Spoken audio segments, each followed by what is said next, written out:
Assalamualaikum warahmatullahi wabarakatuh. Bismillahirrahmanirrahim. Alhamdulillahi rabbil alamin. Wassalatu wassalamu ala asyrafil anbiya'i wal mursalin Sayyidina Muhammadin wa ala alihi wa sahbihi ajma'in. Rabbana zidna ilman warzuqna fahman birahmatika ya arhamar rahimin. Allahumma faqihna fid din wa 'allimna at-ta'wil wahdina ila siratikal mustaqim. Bismillahi ma sya Allah, la quwwata illa billahi ma sya Allah. Kullu ni'matin min Allah ma sya Allah.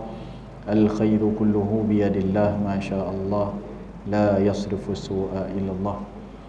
Ila hadratin Nabi Mustafa sallallahu alaihi wasallam wa ila arwahi azwajihi dhurriyyatihi wa ila kulli sahabati ajma'in wa ila tabi'in wa tabi'in tabi'in wa tabi'ihim bi ihsanin ila yaumiddin, wa khususan li ruhi muallifil kitab Almarhum Syekh Ahmad Fahmi Zamzam rahimahullah, wa likulli masyayikhina ala hadhihi niyah kullu niyatin salihah. Al-Fatihah.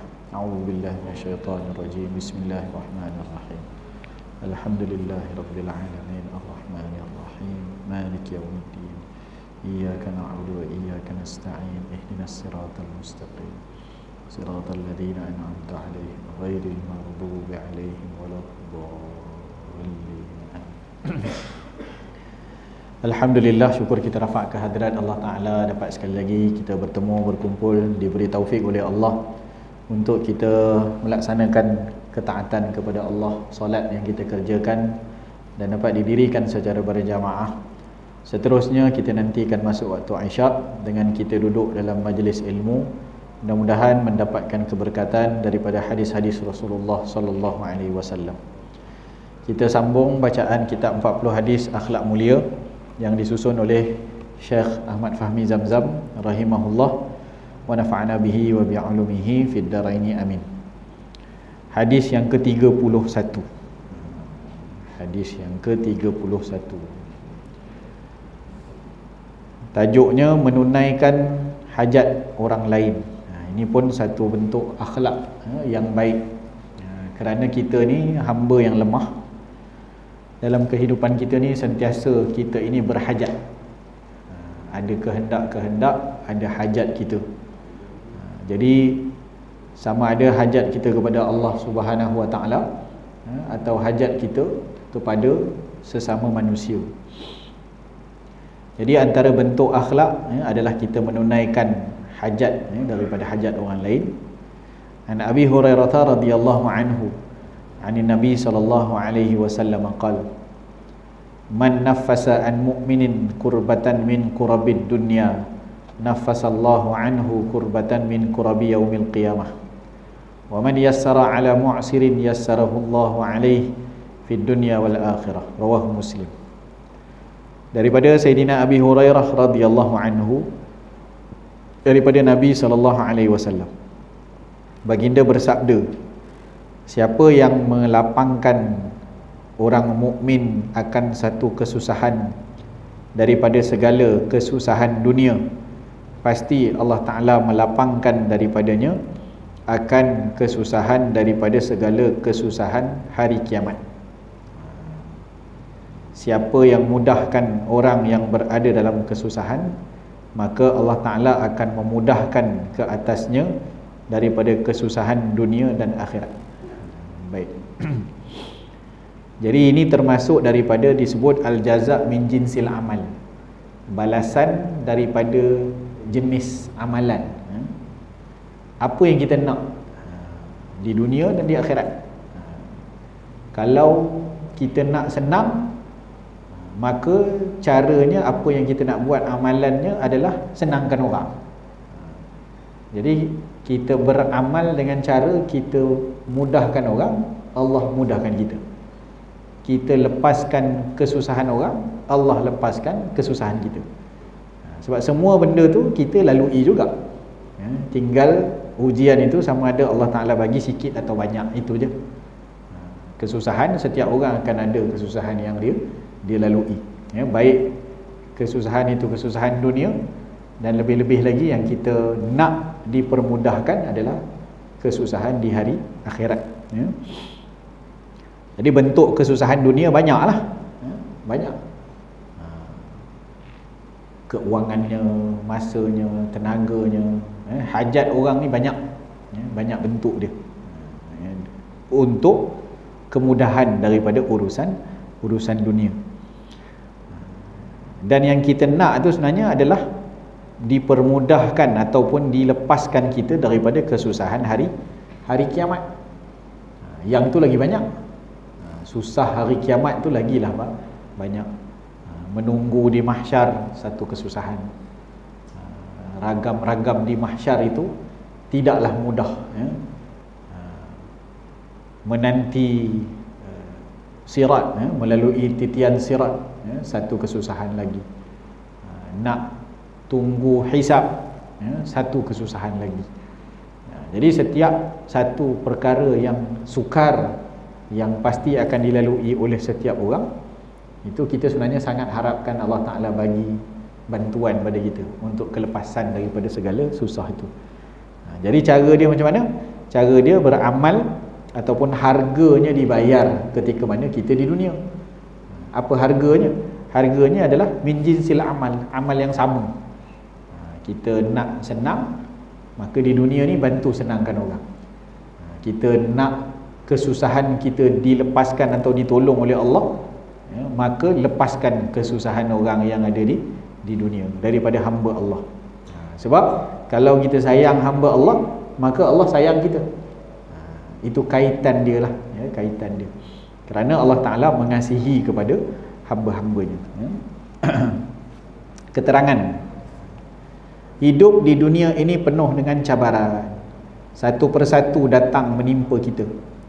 Selesai satu masalah, timbul pula masalah yang lain. Tak pernah habis lah. Selagi kita hidup macam tu lah. Mana ada orang yang tak ada masalah langsung, daripada awal lahir sampai dia mati tak ada masalah langsung. Macam-macam bentuk masalah. Duit tak ada, penyakit, orang lain yang menzalimi, yang menganiaya, kesusahan perjalanan, macam-macam lah, bentuk dia tu satu-satu. Ada yang besar, ada yang kecil. Ada yang mampu untuk kita hadapi, dan ada yang kita terpaksa mengharapkan bantuan orang lain. Tak boleh survive sendiri, melainkan dengan bantuan orang lain. Nak buat seorang-seorang, ada benda kita boleh hadap seorang-seorang, tapi ada benda kita tak mampu pun nak hadap seorang-seorang. Nak angkat lemari besar, boleh angkat seorang? Tak boleh. Tetap kena orang tolong baru boleh selesai.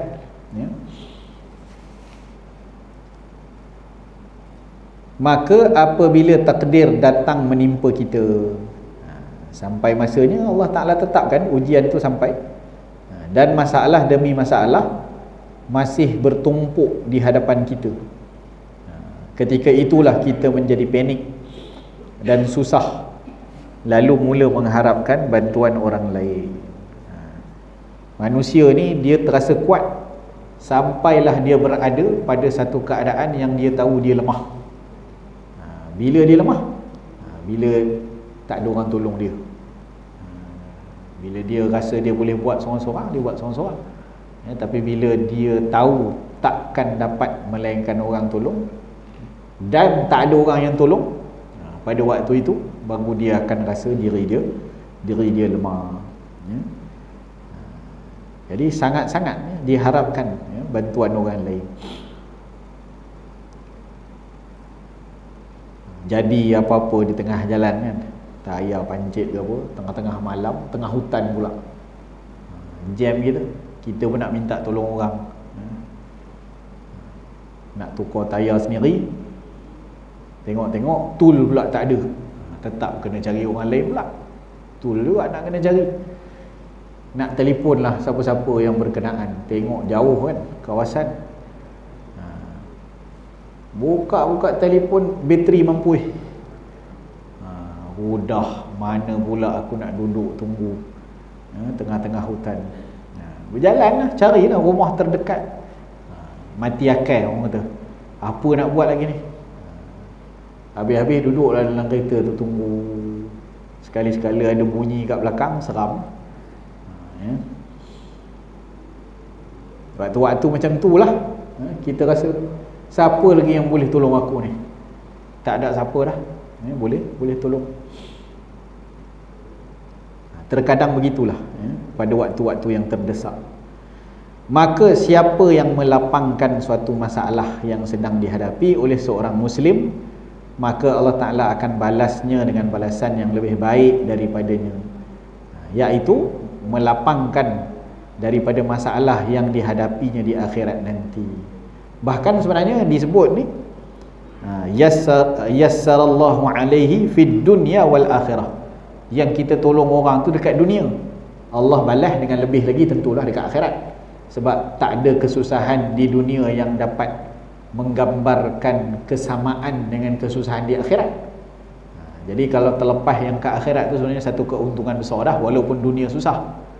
Tapi janji Allah Ta'ala sebenarnya adalah bila kita mudahkan orang dekat dunia pun Allah balas dah. Kalaupun tidak pada suatu keadaan, mungkin keadaan yang lain, keadaan kita susah tu, keadaan saudara kita susah tu, kita pergi tolong dia, dan keadaan kita susah mungkin tak sama dengan susah yang saudara kita yang kita tolong tadi tu. Susah kita tu tak sama dengan susah dia. Tapi yang di dunia pun susah kita tu ada yang Allah Ta'ala akan bantu selesaikan. Secara khusus orang yang memudahkan ke atas orang berhutang, ini contohlah. Contoh isu dia adalah kesusahan orang dalam bab berhutang. Apa yang dia buat untuk tolong saudara dia? Dipanjangkan tempoh bayaran bagi orang yang belum mampu membayar hutangnya. Maka orang yang melakukan demikian juga akan mendapat ganjaran yang sangat besar di sisi Allah Subhanahu wa Ta'ala. Dalam satu hadis disebut, orang berhutang ni sentiasa berada di dalam rahmat Allah selama dia memanjangkan tempoh bayaran hutang tersebut. Maksudnya apa? Dia tengoklah saudara dia kalau ikut janji asal tu, hutang bila nak bayar, saya pinjam, payment tak masuk lagi, payment masuk 6 bulan, jadi lepas 6 bulan saya bayar insya-Allah. Kalau ikut perancangannya, lepas 6 bulan sampai masa bayar tu ditanya, macam mana? Saya minta maaf, duitnya dah pakai ke lain, anak sakit gitu gini. Kita pun tengok saudara kita tu, bukan dia hanya buat alasan sajalah, memang kita tengok tak mampu dia membayarnya. Jadi kita pun cakap tak apalah, tengok engkau pun masih sesak dan aku pun belum sesak, masih boleh tanggung hidup aku tu, masih boleh. Jadi tak apalah, bila agak-agak boleh bayar, saya cuba 3 bulan akan datang. Dia berusaha untuk 3 bulan akan datang. Kita yang bagi tangguh lagi 3 bulan tu, sentiasa dalam masa 3 bulan tu Allah Ta'ala bagi rahmat pada kita. Dia bukan halalkan, kalau halalkan lagi tinggilah kan. Dia tak halalkan, tapi dia tangguhkan, dia beri tangguh, bagi kawan tu ruang menampah sikit lah. Masalah satu pula, orang ambil kesempatan pula. Kan yang itu yang banyak berlaku lah, bila tuan punya hutang datang tuntut hutang, yang dijanjikan resap kawan tu, hilang. Apa berita apa tak dengar khabar. Time berhutang punyalah beria-ria minta tolong khabar susah. Tapi time dah ada duit, orang yang pertama yang dilupakan adalah orang yang tolong dia waktu dia susah tu. Banyak berlaku macam itu. Jadi yang itu ambil kesempatan. Dalam satu riwayat yang lain disebut, orang yang berhutang ni Allah akan bantu dia dengan murahkan rezeki dia untuk dia bayar hutang dia, selama dia berniat sungguh-sungguh dia nak bayar hutang dia. Maknanya Allah bagi murah rezeki sampai dia mampu bayar hutang dia. Walaupun ialah kadang-kadang sesak tu biasalah, maknanya dia berada dalam kesusahan. Tapi kalau dia niat sungguh, saya berhutang sebab tengah sesak, tengah susah, kawan ni Allah Ta'ala hantar baiknya dia tolong, time dikala orang lain tak nak tolong, dia tolong. Jadi kita kena hargai orang yang sudi tolong kita dikala orang lain nampak tak ada lah, aku pun tak mau tolong.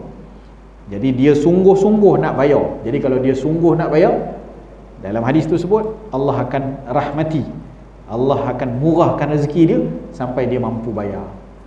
Tapi kalau orang yang berhutang dengan niat untuk membinasakan harta saudaranya, Maksudnya untuk dia lari, untuk dia tipu, untuk dia tak sengaja tak nak bayar lah. Itu banyak yang berlaku, ya, sengaja tak nak bayar, maka Allah Ta'ala akan membinasakan harta dia pada jalan yang dia tak sangka.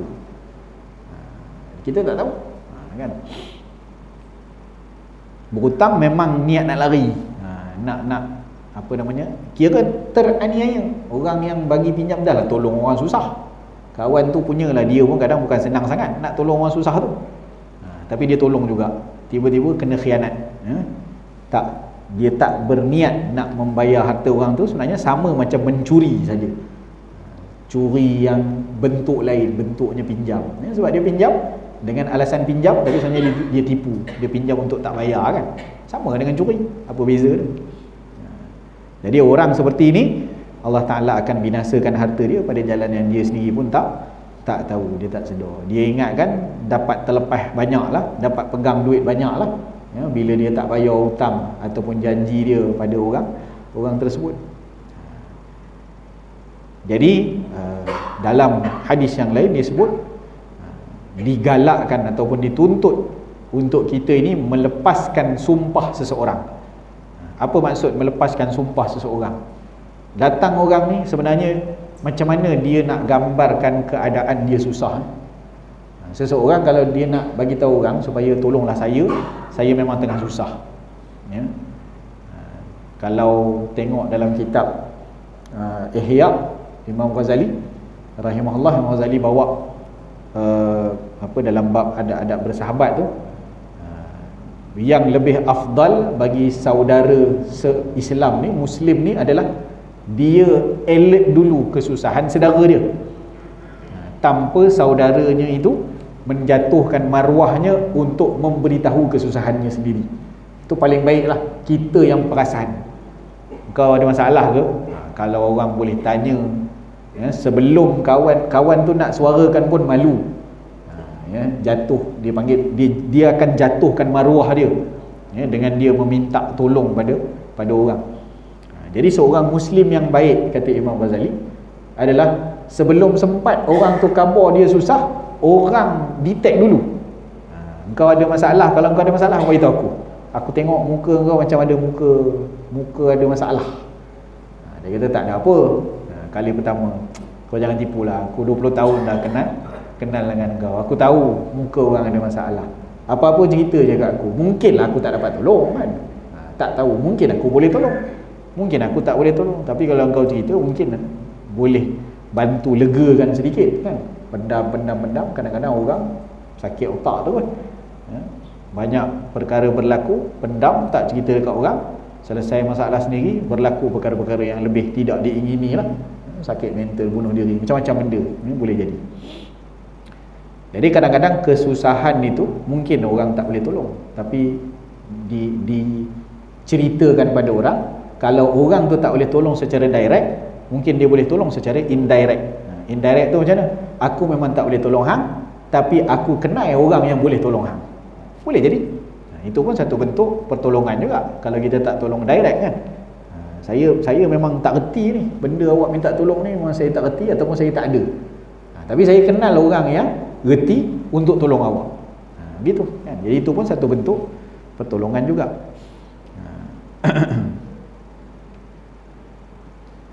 Jadi kita nak Allah tolong kita, kita tolong orang. Gitulah, ya. Melepaskan sumpah tadi disebut apa? Maknanya bila orang ni dia nak gambarkan kesusahan dia, akhirnya dia pun tahu orang ni takkan yakin, orang ni takkan percaya yang aku tengah susah, maka akhirnya dia pun melafazkan sumpah. Saya bersumpah yang saya, demi Allah contohnya, ya, yang saya ni sedang susah. Kan dia bersumpah tu. Jadi sunat hukumnya bagi kita melepaskan sumpah saudara ni. Dia bersumpah dia susah, kan? Jadi lepaskan sumpah dia dengan cara jangan bagi dia susah. Apa yang kita boleh tolong supaya dia tidak lagi susah. Begitu. Itu maksud melepaskan sumpah saudara, ya, melepaskan sumpah saudara. Dia sampai berani sebut nama Allah lah untuk yakinkan kita, kan? Sebab sumpah ni bukan boleh main-main, ya, dengan nama Tuhan tu bukan boleh dibuat main-main. Maknanya kalau dia bersumpah tu sampai dia nak minta tolong terpaksa bersumpah, Maknanya dia menggunakan nama Allah Ta'ala untuk meyakinkan seseorang tentang keadaan diri dia. Maknanya tahap kesusahan dia tu betul lah, kan begitu. Itu pun ada jugalah orang yang ambil kesempatan duduk main-main dengan nama Tuhan. Maknanya apa? Sebenarnya tak susah, tapi sebab nak bohong orang, duduk main dengan nama Tuhan, itu lebih teruk lah, besar lah, benda yang dia sendiri kena tanggung lah. Kalau memang untuk jahanamkan harta orang, main sumpah dengan nama Allah, itu berat, sangat-sangat besar lah. Kita ni kalau dah saudara kita bersumpah tu, maknanya memang serius betul lah, memang dia sangat memerlukan pertolongan. Jadi besar ganjaran di sisi Allah. Ini adalah satu bentuk akhlak yang baik. Hadis yang ke-32, antara akhlak yang baik adalah berani dan berdisiplin. An Anas radhiyallahu anhu qala kana Rasulullah sallallahu alaihi wasallam ahsanan nasi wa ajwadan nasi wa ashja'an nasi. Qala wa qad fazi'a ahlul Madinah laylan sami'u sautan. Qala fatalaqahumun nabiyyu sallallahu alaihi wasallam ala farasin li Abi Talhah uryin wa huwa mutaqallidun sayfah. Faqala lam tura'au rawahul Bukhari. Daripada Sayyidina Anas radhiyallahu anhu, beliau berkata, adalah Rasulullah sallallahu alaihi wasallam sebaik-baik manusia dan sepemurah-pemurah manusia, paling pemurah, dan asyja'an nas, paling berani. Compare dengan semua orang, yang terpaling itu adalah baginda Rasul sallallahu alaihi wasallam.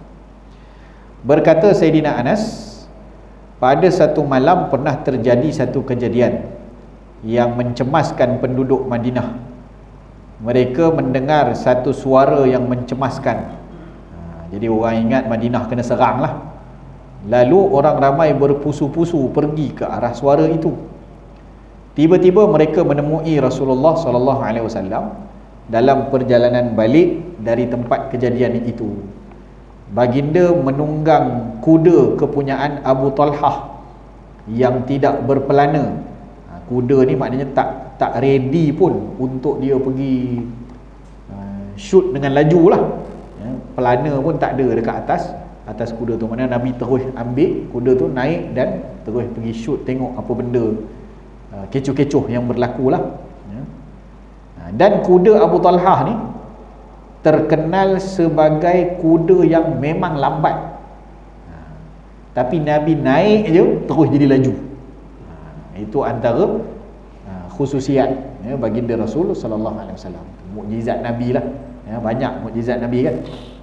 Antaranya adalah takfirul qalil, memperbanyakkan yang sedikit. Antaranya lagi adalah melajukan yang lambat. Itu juga Allah Ta'ala bagi pada Nabi SAW. Nabi naik je kuda tu, terus laju. Kuda tu memang terkenal, maknanya dia dipukul-pukul pun tak pergi dia. Macam pulah throttle C70 lah. Nak naik 1.4 memang tak lah. Pulah 3 kali pulah.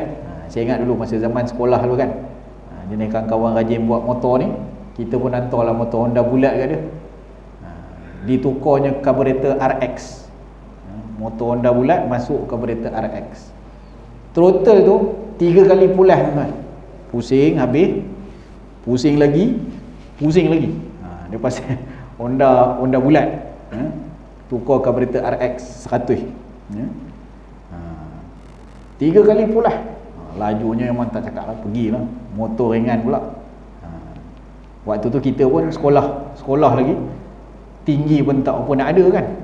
Motor dulu antara kelebihannya tu lah, seat je tu buka, duduk atas tangki.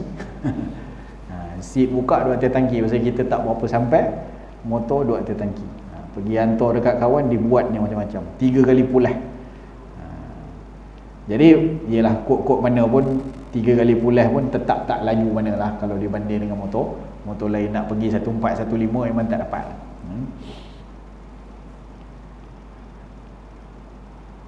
Dalam keadaan baginda menggantungkan pedang pada lehernya.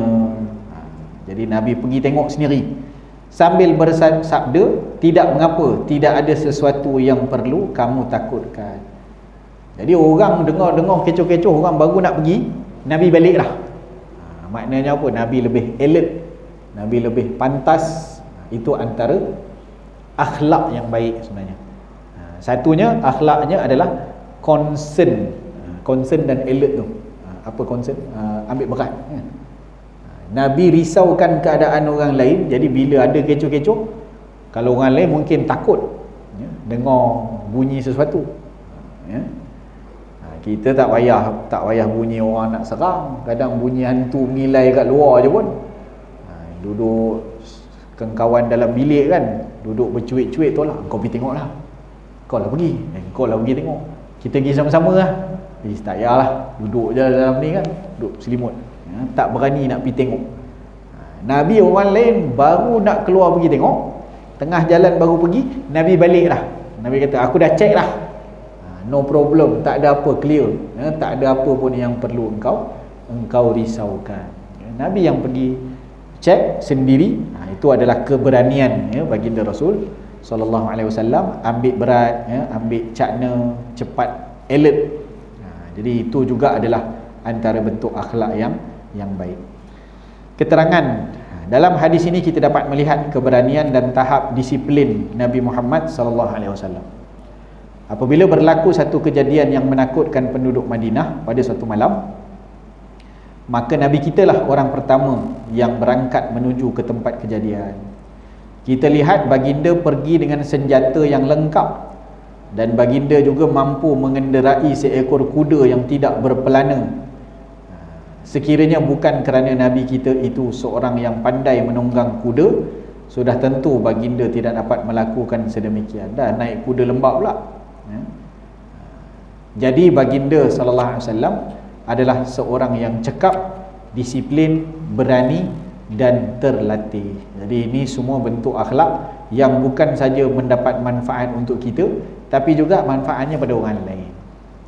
Kalau ada keberanian, maka insya-Allah mudah, banyak urusan jadi mudah. Dan juga ambil berat tadilah, ambil berat. Kita apa nama dia panggil tu, sentiasa memikirkan keadaan orang lain.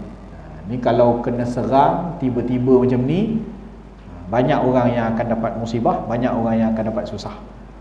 Jadi kalau orang yang dapat alert awal dengan perkara itu, maka boleh untuk dibuat persediaan-persediaan apa yang patut. Hadis ke-33. Ya, saya.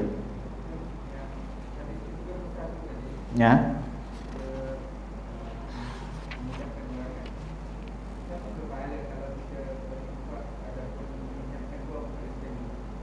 Meminjamkan wang pada pinjamkan wang dekat scammer.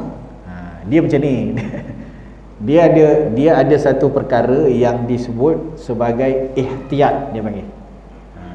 Tindakan kita, walaupun kita sebenarnya mengharapkan rahmat Allah, mengharapkan pahala kan, itu semua orang nak kan. Kita pun dengan bila kita dah baca hadis ni, kita nak mudahkan urusan orang lain kita. Tapi sejauh mana kesusahan orang tu, yang itu yang kita panggil, kita kena ada ihtiyat. Ihtiyat tu apa maksud dia? Hati-hati. Hati-hati tu pula dengan cara apa? Dengan cara sedikit buruk sangka. Dia kalau ayat Quran pun kata inna ba'daz zanni ithim, sebahagian daripada sangkaan itu berdosa. Jadi kenapa sebahagian? Sebab memang ada sangkaan yang tak berdosa. Sangkaan yang tak berdosa tu apa? Ihtiyat. Ihtiyat tu supaya apa? Supaya kalau kita nak tolong orang pun, biar tolong kepada orang yang tepat, yang layak untuk mendapat pertolongan. Jadi sebelum kita tolong orang, makna kita kena hati-hati juga. Semaklah juga sikit kan. Semak betul ke, tak betul ke. Walaupun sebenarnya dalam bab menginfakkan tadi, kalau kita dah buat sedikit semakan, orang ni mungkin daripada, yalah, kalau nak buat semak detail sangat pun susah juga kan. kita pun mungkin tak ada capaian yang banyak untuk kita nilai sejauh mana kebenaran. Tapi zon lah, maknanya sangkaan kuat kita, betul lah ni, dia susah lah ni. Zahirnya kita tengok susah lah, kita pun bagi infak, tolong, sedekah apa semua, pinjamkan, kita dah selesai dah. Maknanya kita tetap akan dapat pahala daripada segi sebab penilaian kita takat tu. Tapi ternyata kalau lepas tu didapati bahawa memang dia bertujuan menipu, jangan kita bagilah. Sebab apa? Sebab kita tahu kalau kita bagi, maka kita bagi kepada orang yang tak tepat. Bayangkan kalau kita bagi tu kepada orang yang betul-betul susah, maka tentu manfaat dia lebih besar banding daripada orang yang kita tahu tipu. Dia masalah scammer ni satu je, kita tak tahu dia scam. Jadi kalau tak tahu, itu selesai. Maknanya kita dengan Allah, kita dah serahkan atas dia. Maknanya urusan dia lah berdosa. Sama juga macam kawan kita yang pinjam, yang niat tak nak bayar. Mana kita tahu dia niat tak nak bayar? Jadi kita bagi, selesai dah. Hak yang part kita dah dapat kebaikan itu. Tapi dia tanggung sendiri dengan Allah Subhanahu Wa Taala. Cuma kita kena ada ihtiyat tadi, sangka buruk sikit, supaya dapat kita lebih besarkan manfaatnya dengan kita bantu orang yang betul-betul layak dapat bantuan tadi. Maka itulah ada perkara yang dinamakan ihtiyat. Habis, nanti kita sambunglah hadis yang lain. Wallahu taala a'la wa a'lam. Sallallahu ala sayyidina Muhammadin wa ala alihi wa sahbihi wasallam. Bismillahirrahmanirrahim. Alhamdulillahirabbil alamin wassalatu wassalamu ala asyrafil anbiya'i wal mursalin sayyidina Muhammadin wa ala alihi wa sahbihi ajma'in. Rabbana anfa'na bima 'allamtana, rabbi 'allimna alladhi yanfa'una wa zidna 'ilman wa 'amalan shalihan. Allahumma ijma'na ma'al habibil mustafa sallallahu alaihi wasallam fi jannatika jannatil firdaus ya arhamar rahimin. Rabbana atina fid dunya hasanah wa fil akhirati hasanah wa qina adzabannar. Wa sallallahu ala sayyidina Muhammad wa ala alihi wa sahbihi wasallam. Alhamdulillahirabbil alamin. Assalamualaikum warahmatullahi wabarakatuh.